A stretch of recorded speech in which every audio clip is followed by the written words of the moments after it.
Selamat pagi, selamat siang, selamat sore, dan selamat malam. Dimanapun Anda berada, Anda tengah menyaksikan satu tayangan yang berjudul Berbagi Pandangan. Saya, Yahya Agung Guntadi, akan mengantarkan acara ini untuk kita semua. Pada kesempatan ini, kita akan membahas suatu topik yang penting yang berjudul adaptasi SMK pertanian di era pandemi untuk pembangunan desa. Dan kita sungguh berbahagia pada kesempatan ini kita sudah mendapat narasumber yang kompeten dalam bidang tersebut, yaitu Profesor Insinyur Ambar Pertiwi-Ningrum, MSI, PhD, IPM, ASEAN Eng. Beliau adalah guru besar dari Universitas Gadjah Mada. Dan kita akan bersama dengan Profesor Ambar membahas masalah SMK pertanian di era pandemi sebentar lagi. Baiklah, kita sapa dulu Bu Ambar. Selamat pagi, selamat siang, selamat sore, selamat malam Bu Ambar. Ya, selamat pagi, selamat siang, selamat sore, selamat malam, selamat dan semangat terus Pak Yahya. Iya, karena kita ini Bu, kalau di era saat ini tayangan ini bisa ditonton kapan saja. Ada yang menonton pada pagi hari, ada yang menonton pada siang hari, bahkan ada yang malam hari. Jadi kita menyapanya semua waktu, Bu, gitu ya.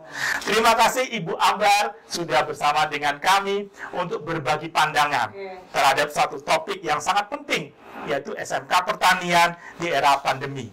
Nah, Ibu, untuk yang pertama ini bisa diberikan pandangan, ya. SMK pertanian untuk pembangunan pedesaan atau pembangunan desa. Apakah peran penting, ya, dapat disampaikan SMK pertanian, ya, yang saat ini kita lihat sama-sama potretnya. Begitu mungkin sudah banyak ada perkembangan-perkembangannya.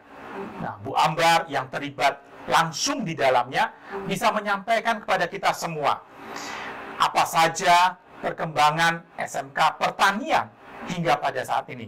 Monggo Bu. Oke, terima kasih Pak Yahya. Senang sekali ini waktunya bisa berbagi dengan teman-teman seluruh Nusantara, bisa seluruh dunia.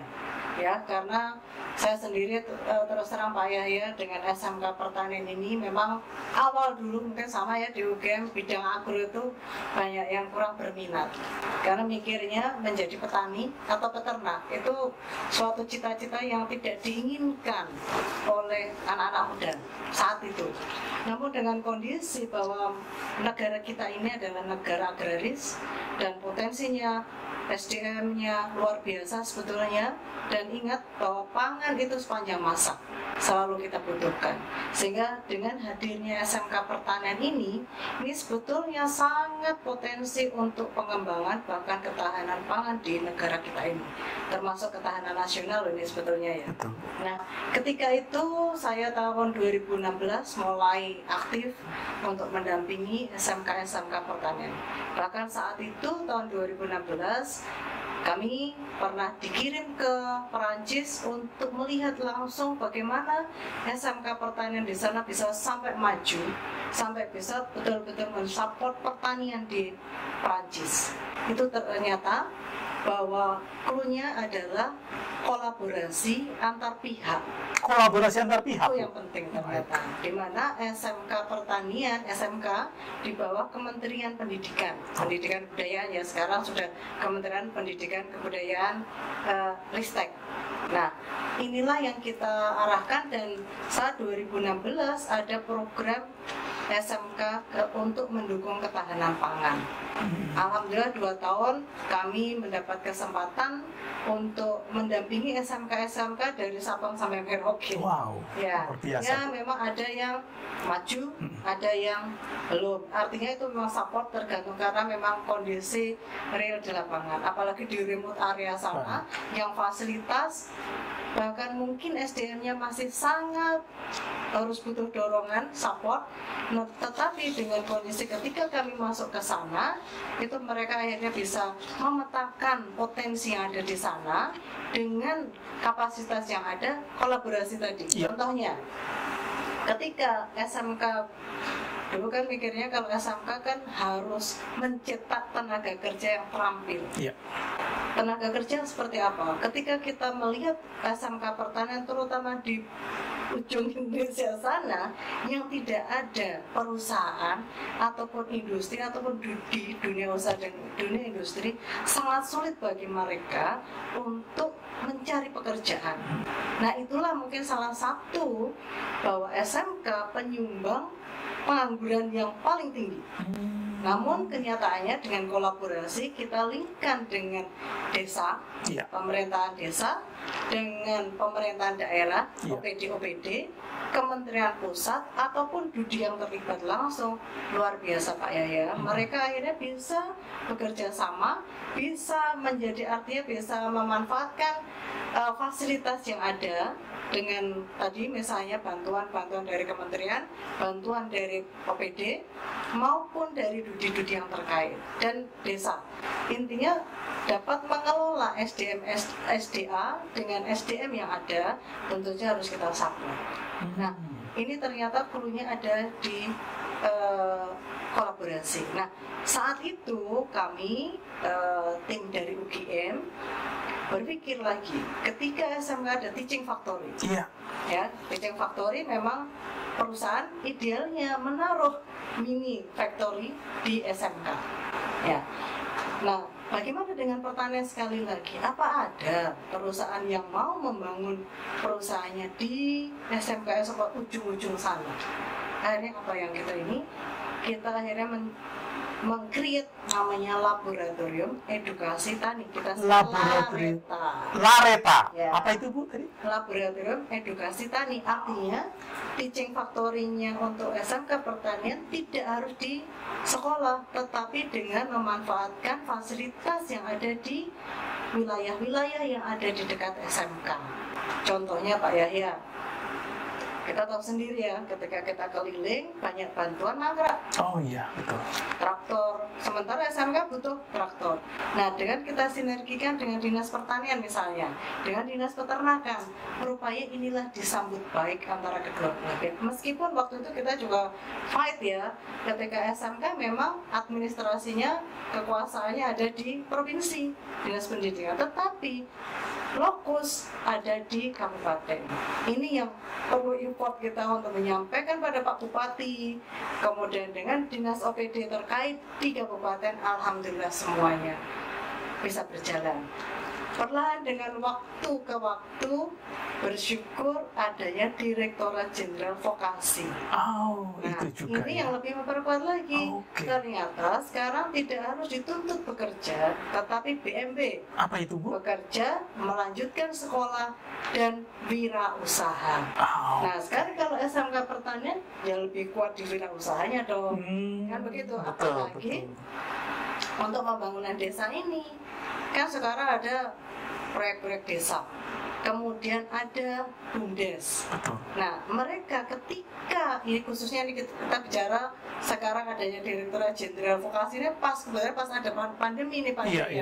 Nah, akhirnya kami berpikir SMK pertanian sangat tepat untuk posisi pandemi. Karena apa? Mereka misalnya dengan kuliahnya daring, bagaimana mereka mau praktek? Ya kan, nanti muncul sastra pertanian karena hanya membaca. Nah, artinya sekarang dengan adanya kondisi ini mereka bisa praktek, karena waktu itu kami menyampaikan prakteknya juga di rumah. Oh, gitu. Kan mereka itu rata-rata terutama di luar Jawa, lahannya orang tua itu luar biasa. Betul. Terutama daerah trans. Betul. Ya. Saya tahu. Kemudian juga tanah kas desa bisa dimanfaatkan, dan alhamdulillah selama kami mendampingi di SMK waktu itu sampai 2019 ini mereka sudah menerapkan. Jadi sebelum pandemi yang kebetulan yang kami datangi, insya Allah sampai sekarang pun masih menyampaikan, kami sekarang sudah bekerja sama dengan ini, mengerjakan lahan-lahannya kas desa, juga mungkin lahan-lahan yang lain, dan juga ada beberapa yang sudah setiap orang tua sudah langsung sama murid langsung menanam bibit kopi misalnya, bibit coklat misalnya, atau samung pucuk ya untuk pembibitan, dan bisa sekarang sudah luar biasa kerjasamanya. Artinya masa pandemi ini mestinya tidak ada lagi persoalan untuk SMK ini. Tahan dulu Bu sebentar, karena kita bicara pandemi, nanti mungkin akan bicara lebih banyak Bu. Tapi untuk yang Ibu sampaikan mengenai perkembangan SMK pertanian di Indonesia, itu sudah cukup luar biasa Bu. Tadi saya catat ada kolaborasi dengan pihak-pihak yang lain, dunia usaha, dunia industri, kemudian juga memunculkan pemerintah akan memunculkan satu program Lareta, dan kemudian didukung adanya direktorat, jenderal vokasi. Hal itu menjadi SMK pertanian di Indonesia lebih maju lagi, gitu ya. Ini suatu hal yang menarik, teman-teman sekalian ya, yang dari kita sudah dapatkan pandangan Bu Ambar. Demikian. Teman-teman sekalian, tadi kita sudah sama-sama mendengar pandangan Bu Ambar tentang SMK pertanian yang berkembang luar biasa sampai saat ini. Nah, kita tahu sama-sama bahwa saat ini kita tengah menghadapi situasi pandemi, pandemi COVID-19 yang mempengaruhi semua sektor kehidupan kita. Nah, pada kesempatan berikut, kita ingin mendengarkan pandangan Bu Ambar. Bagaimana SMK pertanian bisa beradaptasi di tengah suasana pandemi COVID-19. Ya, bagaimana Bu Ambar? Kalau kita lihat sekarang ini, di mana-mana tempat pandemi mempengaruhi seluruh kehidupan kita. Nah, bisakah Bu Ambar menceritakan bagaimana SMK pertanian beradaptasi di tengah suasana pandemi? Oke, makasih Pak Yahya ya. Kita lanjut lagi ya.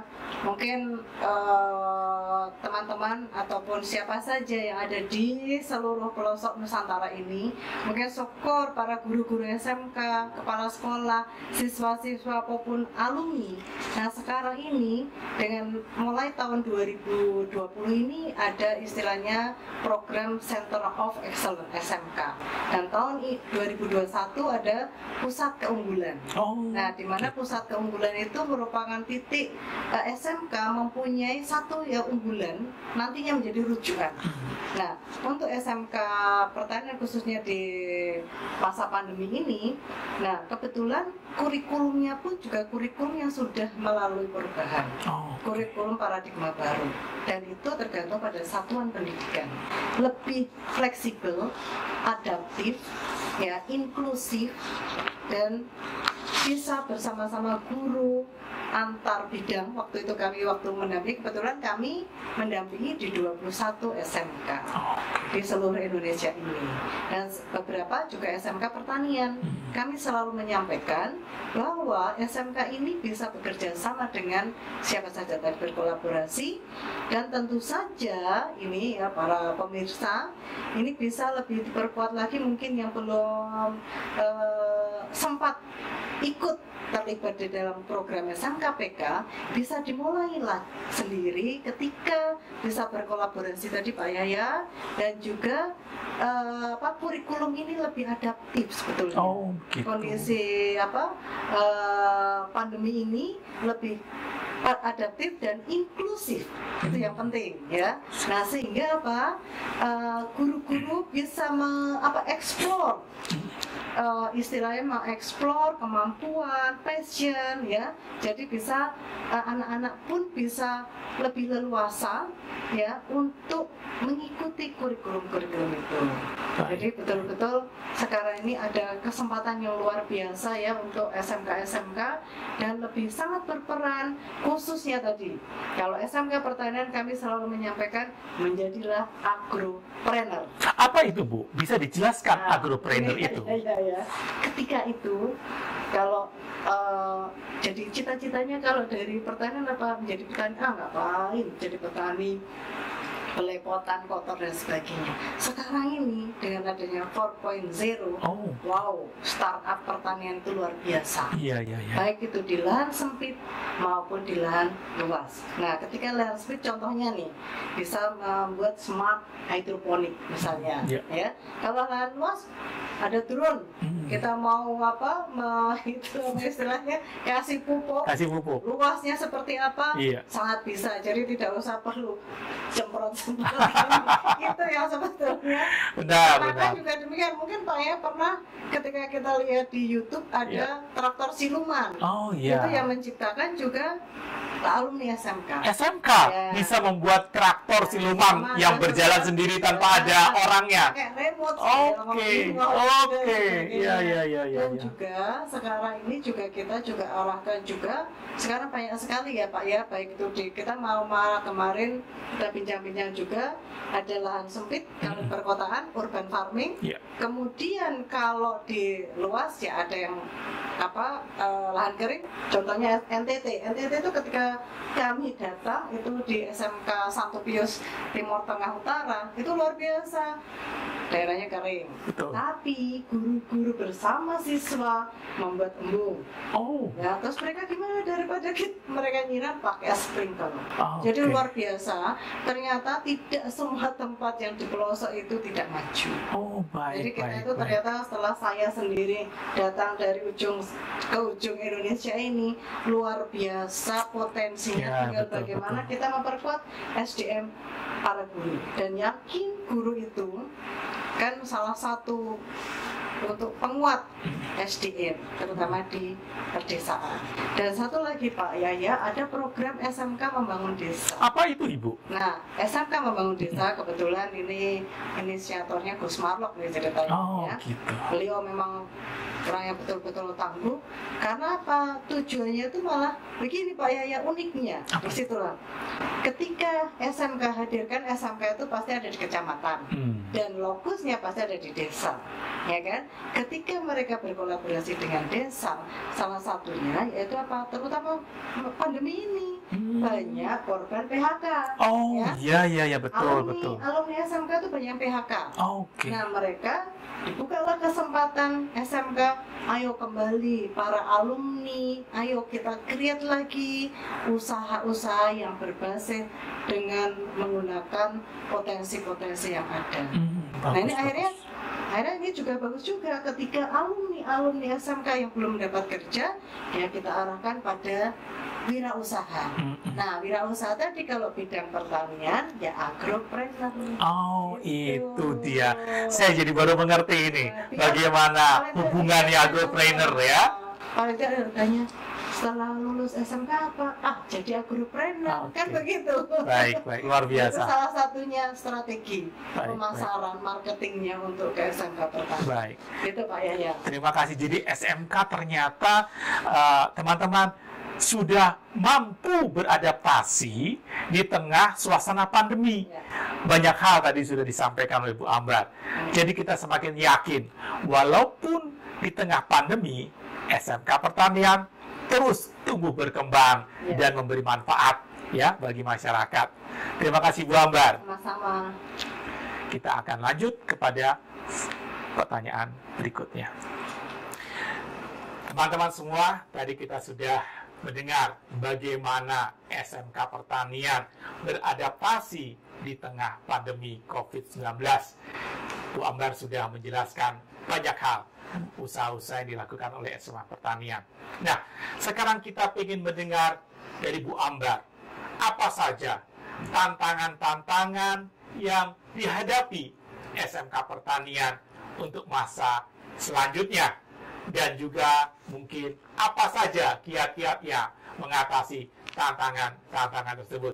Nah, Bu Ambar, bisakah Ibu menceritakan apa saja sih tantangan-tantangan yang akan dihadapi oleh SMK Pertanian untuk masa mendatang, dan juga mungkin kiat-kiatnya sehingga SMK Pertanian terus berkembang, terus bertumbuh, ya, memberikan manfaat banyak bagi masyarakat. Monggo Bu. Terima kasih Pak Yaya. Nah, yang jelas SMK Pertanian sebetulnya di luar Jawa itu bisa lahannya sangat luas. bisa ada yang sampai 30 hektar. 30 hektar ya? Luar biasa. Ya ampun. Artinya sebetulnya kalau ini betul-betul kita terapkan ya, dengan SDM guru yang ada, diperkuat lagi. Memang tantangannya salah satunya memang SDM. Iya, SDM para guru. Karena guru ini banyak juga yang mungkin kompetensinya masih ada keahlian ganda misalnya. Nah, kemarin dari kita juga arahkan, ayo kita mungkin fokus, bisa jadi nih Pak Yaya, kita juga ada wacana dengan Balai Besar Pertanian di Cianjur itu untuk mencetak. Ini kita ngobrol saat ini, mudah-mudahan kesampaian nih ya. Ya, amin. Karena bagaimanapun juga guru kan nanti akan pensiun nih. Baik. Nah, butuh guru baru. Iya. Nah, guru baru inilah nanti akan kita cetak. Para alumni SMK itu ya, untuk bisa bekerja sama dengan universitas-universitas dengan Balai Besar Cianjur. Ada regenerasi guru-guru yang berkompeten gitu ya. Jadi tidak ada harapannya, tidak ada keahlian ganda. Oke. Sehingga itulah yang kita harapkan, betul-betul kompeten, ya, anak betul-betul kita didik betul-betul, karena memang terus terang generasi sekarang ini untuk mengelola lahan, bagaimana tantangan terhadap ini kondisi sekarang mungkin sudah 5.0 ya, 5.0. untuk bagaimana anak-anak milenial ceritanya kan gitu kan. Iya. Petani milenial itu seperti apa? Betul. Ya, harus berani menerima tantangan. Iya. Ya kan? Nah, ini harus kita support SDM yang ada di sekolah itu internal dan juga pendampingan. Ternyata perguruan tinggi pun juga harus bertugas mendampingi. Apa kan? peran perguruan tinggi yang bisa dilakukan? Contohnya, kami bisa mendampingi bagaimana peningkatan kapasitas. Oke. Ya, para dosen-dosen kami terjun, Pak. Ya, kemudian juga peran bisa kita melakukan, apalagi sama-sama nih, Merdeka Belajar, Kampus Merdeka. Salah satunya adalah mengajar di sekolah dan proyek desa. Ini bisa kita kolaborasikan untuk ikut membangun, memperkuat pengembangan SMK Pertanian untuk pembangunan desa. Baik. Gitu. Seperti contohnya Pak Yaya di Kapuas, Iya, ya, Kapuas. Kapuas itu kan ada food estate nih. Kita tahu Kalimantan Tengah. Kan ada contohnya nih, ada RMP, Rice Mill Plant yang mangkrak di kawasan transmigrasi. Sekarang tidak ada kata mangkrak karena sudah dipakai untuk unit istilahnya pembelajaran juga untuk teaching factory-nya SMK Pertanian yang ada di situ. Dan sekarang sudah berproduksi, sudah bisa bekerja sama dengan dunia usaha untuk apa? Setor berasnya. Wow, luar biasa. Sudah bisa setor beras ya? Wow. Ya, apalagi di situ food estate yang sudah didatangi Pak Jokowi. Wah, Pak Jokowi sudah pernah datang. Luar biasa. Itu SMK yang ikut membangun dan punya lahan, dan alumni-alumninya sekarang menjadi kelompok petani milenial di kawasan food estate di sana. Itu luar biasa Pak. Sekarang di sana sudah, wow, saya datang ke sana merasa merinding karena dalam 1 tahun luar biasa. Ya, terima kasih. Dan saya selalu tanamkan bahwa SMK karena kan selalu kami belum mendapatkan bantuan, jangan berharap bantuan, tetapi di situ ada fasilitas yang ada, manfaatkan, optimalkan jejaring yang ada. Terima kasih Bu, sudah disampaikan tentang tantangan dan nanti juga ada kiat-kiat mengatasinya. Teman-teman semua, tidak terasa kita sudah di penghujung acara berbagi pandangan pada kesempatan ini. Dan untuk menutup acara pada kesempatan ini, saya minta Bu Ambar memberikan katakanlah pandangan harapan terhadap SMA Pertanian untuk kedepannya. Monggo Bu. Oke, terima kasih Pak Yaya. Saya selalu berharap untuk para guru, kepala sekolah, siswa, bahkan alumni, jangan pernah ragu untuk ikut pembelajaran di SMK. Karena apa? Kalian ini, khususnya kalau yang pertanian nih, khusus kalian itu adalah apa? Pahlawan tangguh pangan untuk nasional ini. Karena tanpa kalian, mana bisa kita akan mendapatkan pangan yang sustain. Jangan tergantung impor, tapi kalian adalah para pejuang pangan nasional.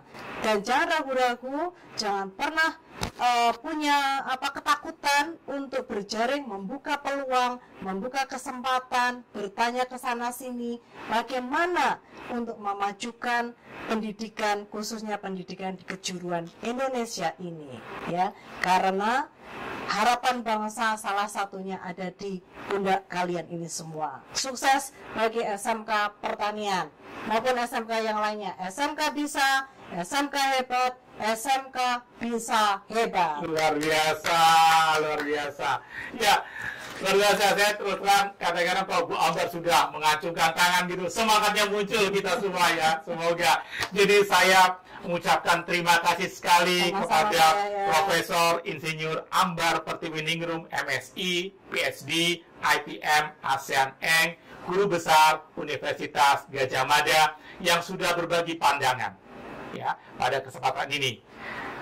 Kiranya pada kesempatan lain kita bisa berjumpa Bu Ambar, berbagi pandangan untuk tema-tema yang lain. Ya, kami sangat terima kasih kehadiran Ibu untuk kesempatan ini, sehingga apa yang Ibu sudah sampaikan kiranya memberikan manfaat buat kita semua. Amin, amin. Akhir kata saya tutup dengan ucapan wassalamualaikum warahmatullahi wabarakatuh. Waalaikumsalam warahmatullahi wabarakatuh.